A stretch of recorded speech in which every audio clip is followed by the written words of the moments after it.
Assalamualaikum warahmatullahi wabarakatuh. Innal hamdalillah wa syukur ala nikmatillah, amma ba'du. Anak-anakku kelas 12 yang dirahmati Allah Subhanahu wa taala.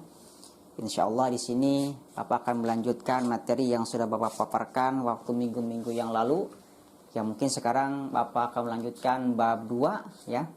Yang mana bab 2 ini terkait tentang Quran surat Al-Imran ya, ayat 159 dan hadis tentang demokrasi dalam Islam. Bahwasanya di sini sudah jelas ya, Quran surat Al-Imran ayat 159 dan hadisnya ya sudah jelas terkait tentang demokrasi dalam Islam. Nah, anak-anakku kelas 12 yang dirahmati Allah Subhanahu wa taala, sebelum Bapak menjelaskan terkait tentang demokrasi dalam Islam ya, sedikit Bapak akan bacakan Quran surat Al-Imran ayat 159.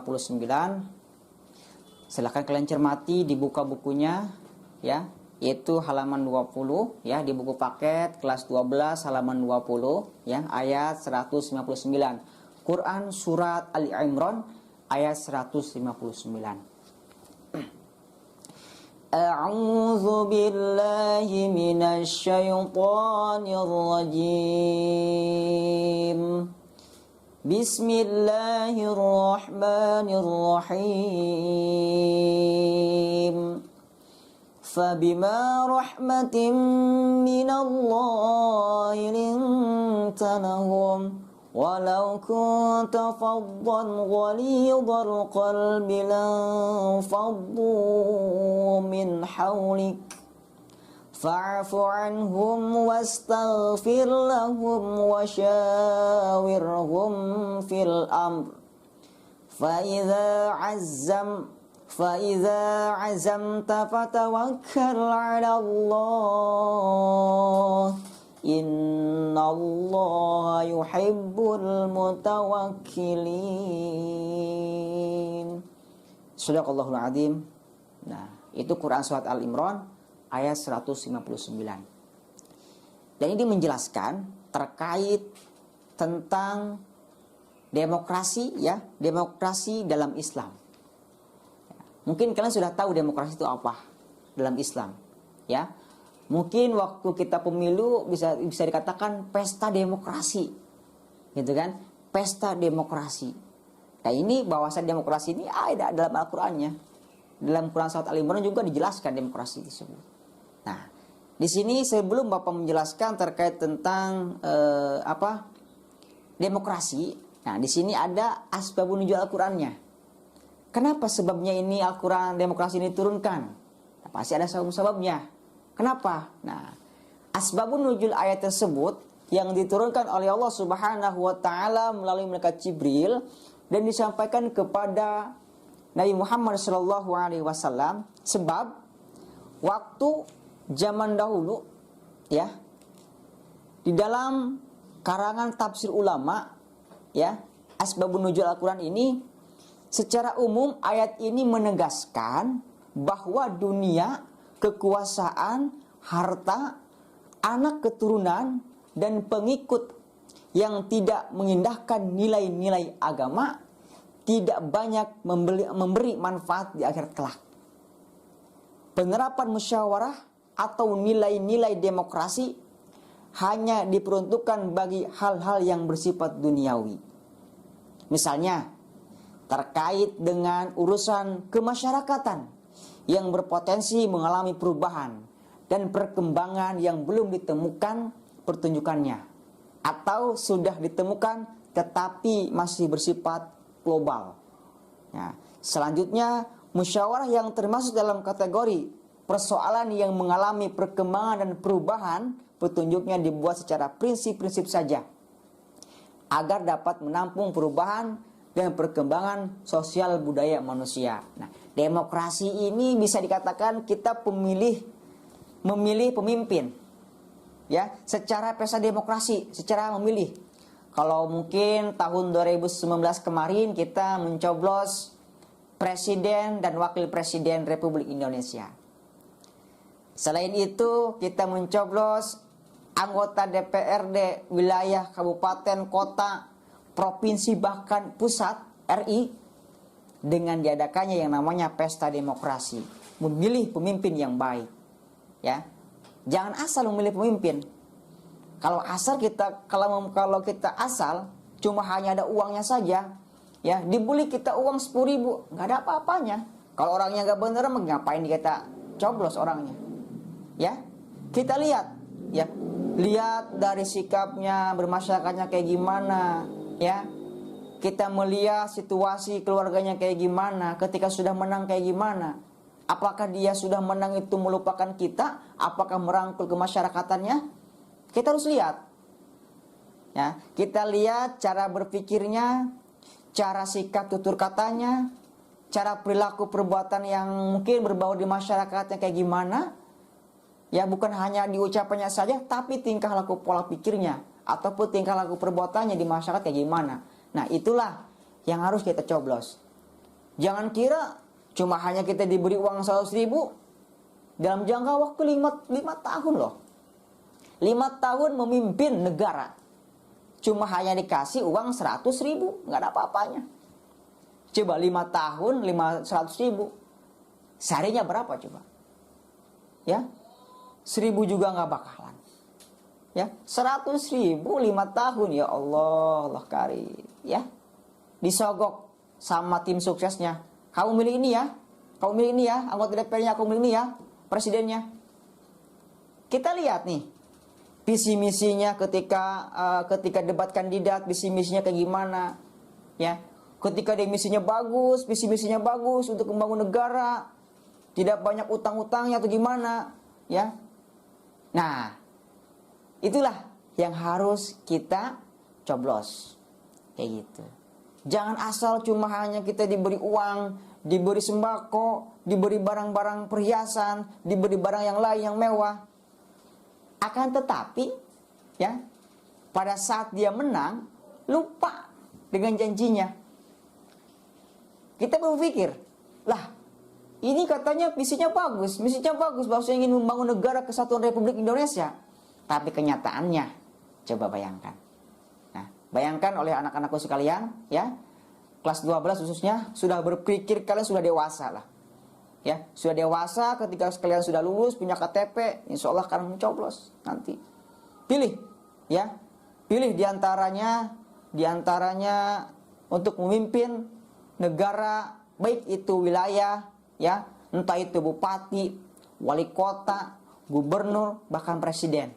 Nah, ini hangat-hangatnya ini tahun 2020 ini, ya, banyak sekali yang pesta demokrasi nanti. Kalau untuk wilayah kota Depok, wali kota Depok, ya. Waktu di kabupaten di daerah Banten, Kabupaten Serang, kayak gitu ya. Kebetulan Bapak asli orang Serang Banten, ya, KTP-nya masih Serang Banten, ya mungkin milih siapa yang layak untuk dijadikan pemimpin. Jangan asal, ya, jangan asal cuma hanya diberi uang 5.000, 10.000, nggak ada apa-apanya itu mah. Makanya ketika pesta demokrasi kita pilih yang layak untuk menjadikan pemimpin. Makanya di sini juga dijelaskan dalam Al-Qur'annya, "Fabima rahmatin minallahi linta lahum walau kunta," ya, fadhdha ghalidhal qalbi. Di sini, ya, rahmat kasih sayang, ya, linta lahum, ya, linta fadhdhan ghalidha. Kamu berlaku lemah lembut, kasar dalam bertutur kata, ghalidhal qalbi, keras hati. Nah, jelaskan, ya, dalam demokrasi pemimpin yang lemah lembut, ya, pantang menyerah dalam situasi dan kondisi apapun ketika masyarakatnya ini bermasalah, dia tidak ngedon, ya, dia tidak ngedon, merangkul. Nah, ini yang harus kita coblos nanti. Jangan asal memilih, ya, mentang-mentang dunianya ini bagus, dunia ini baik, dunianya, pokoknya semua bentuk, ya, kekayaannya luar biasa lah. Tapi orangnya tidak baik, jangan dipilih, ya. Jangan dipilih. Pokoknya Bapak minta semuanya itu harus memilih pemimpin yang baik. Pesta demokrasi, gitu ya.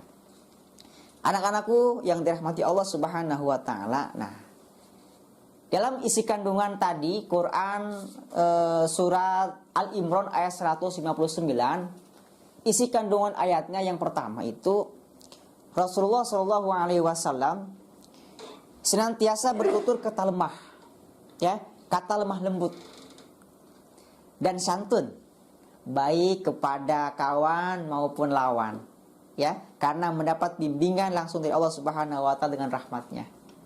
Rasulullah SAW lemah lembut, ya, ketika sahabatnya itu, ya, bukan sahabat ya, mungkin orang kafir Quraisy. Ketika Rasulullah SAW mau ke masjid, ya, mau ke masjid, dia diludahi oleh orang kafir Quraisy. Kemudian diludahi, Rasulullah senyum, cuma hanya mengusap. Nah, Rasulullah SAW dengan lemah lembutnya, dengan santunnya, ya, ketika diludahi sama orang kafir Quraisy, cuma hanya diusap saja. Dengan senyumnya beliau lemah lembut. Hari kedua sama, ya. Hari ketiga juga sama.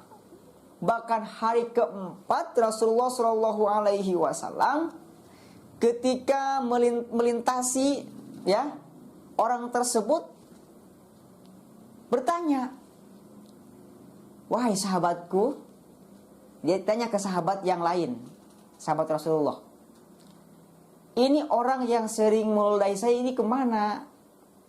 Kok nggak ada?" Ketika ada kabar, ada cerita, ketika Rasulullah SAW setelah selesai sholat berjamaah, dan ada salah satu sahabat menghampiri beliau, "Ya Rasulullah, orang yang telah meludahi engkau itu sekarang sakit parah. Sekarang sakit parah ada di rumahnya. Dan bahkan keluarganya pun gak ada yang jenguk. Gak ada sama sekali yang jenguk.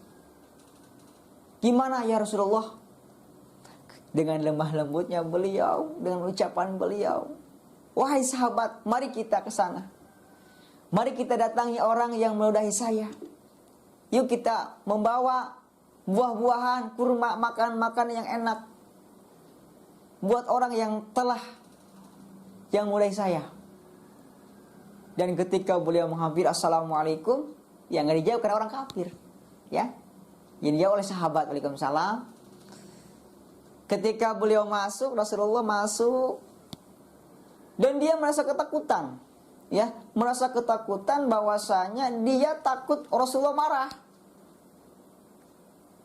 Ketika beliau masuk dengan lemah lembutnya beliau, "Kenapa kamu sakit?" Langsung dia nangis, langsung dia sujud, "Ya Rasulullah,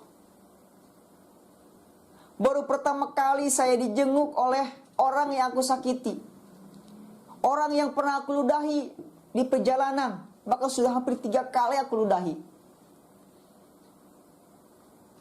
Aku sekarang insaf, gak bakalan ulangi lagi.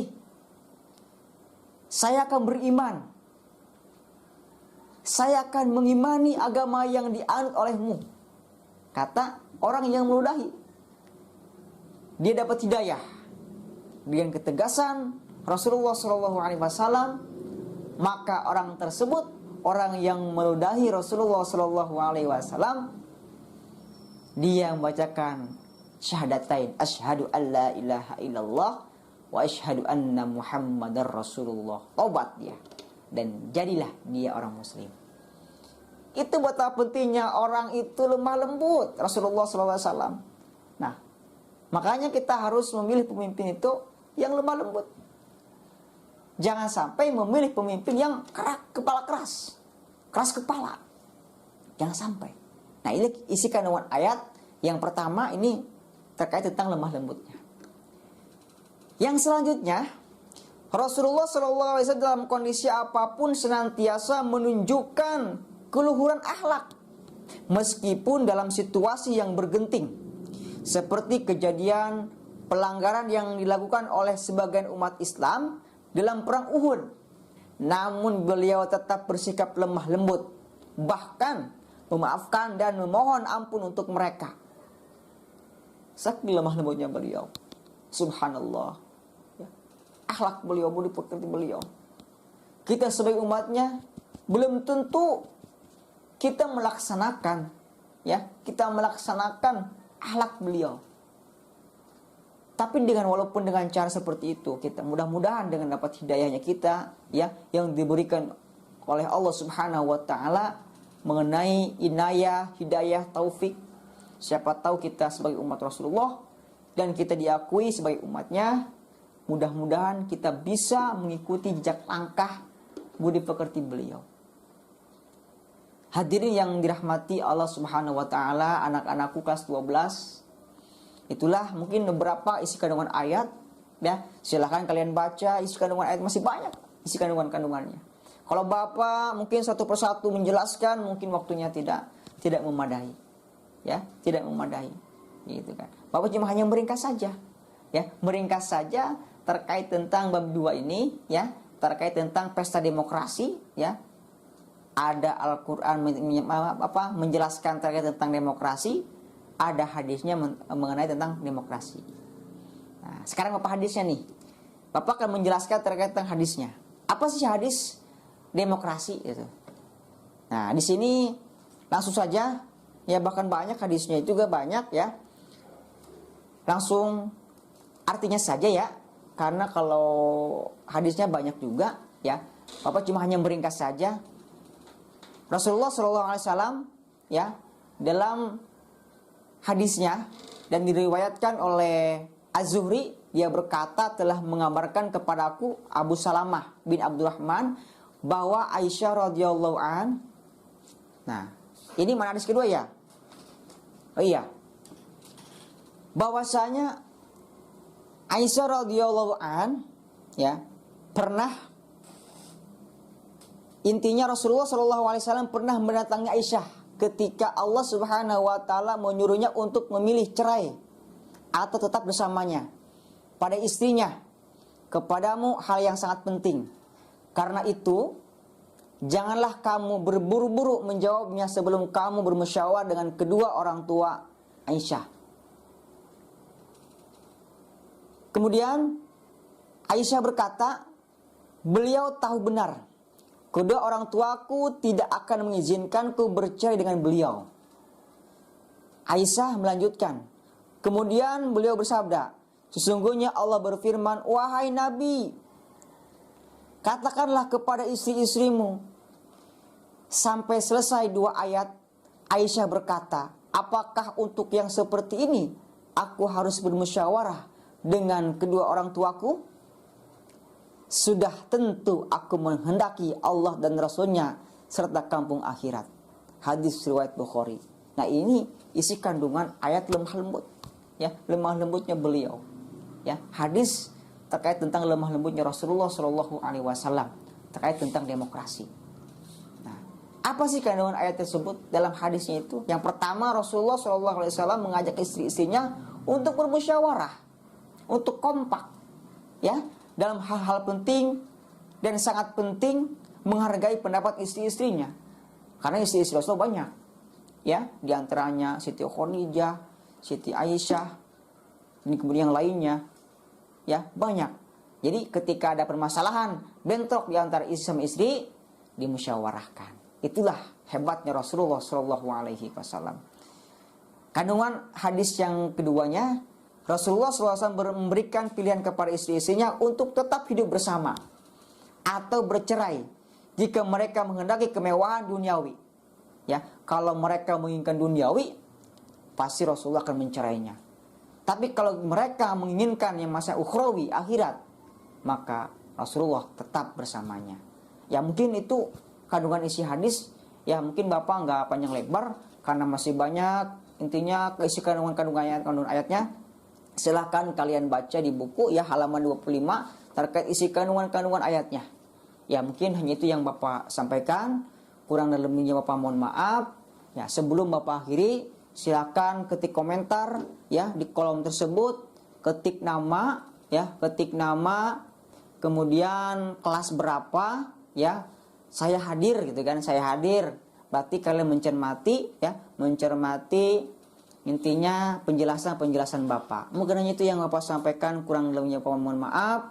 Akhirul kalam, wallahul muwafiq ila aqwamit thoriq. Wassalamualaikum warahmatullahi wabarakatuh.